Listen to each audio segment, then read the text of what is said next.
নমস্কাৰ সকলোকে মণ্ডল জিএছ চেনেললৈ স্বাগতম জনাইছোঁ। আজি ইতিহাসৰ ওপৰত এটা সিৰিজ আৰম্ভ কৰিব ওলাইছোঁ। এইটো সিৰিজৰ জৰিয়তে আপোনালোকে কমপ্লিট ভাৰতীয় আৰু বিশ্ব ইতিহাসৰ বিষয়ে জানিব পাৰিব। গতিকে আহক ভিডিঅ'টো আৰম্ভ কৰোঁ।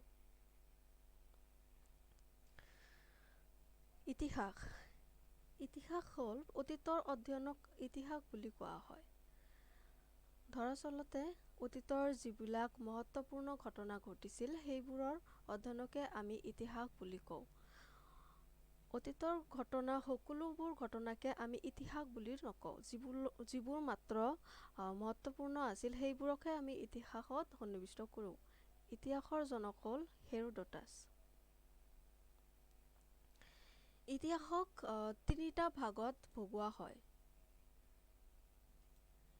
প্ৰথমটো হ'ল প্ৰাক ঐতিহাসিক কাল, দ্বিতীয়টো আদ্য ঐতিহাসিক কাল, তৃতীয়টো হ'ল ঐতিহাসিক কাল।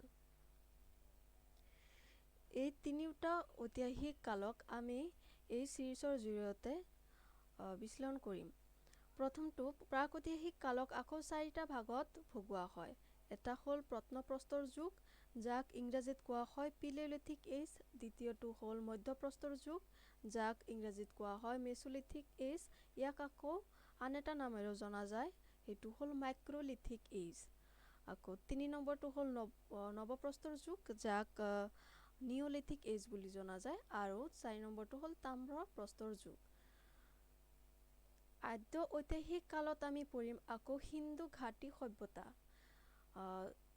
সিন্ধু নদীৰ পাৰত যিহেতু কিছুমান সভ্যতা গঢ়ি উঠিছিল, যেনে হৰপ্পা, মহেঞ্জোদাৰো, এনেকৈ আৰু আছে। এইবোৰ সকলোবোৰ আমি সভ্যতাৰ বিষয়ে এই আদ্য ঐতিহাসিক কালত পঢ়িম। আৰু ঐতিহাসিক কালত পঢ়িম আমি ভাৰতীয় প্ৰাচীন ইতিহাস, ভাৰতৰ মধ্য ইতিহাস আৰু ভাৰতীয় আধুনিক ইতিহাস, আৰু ইয়াৰ লগতে বিশ্ব ইতিহাসৰ বিষয়েও আমি অধ্যয়ন কৰিম।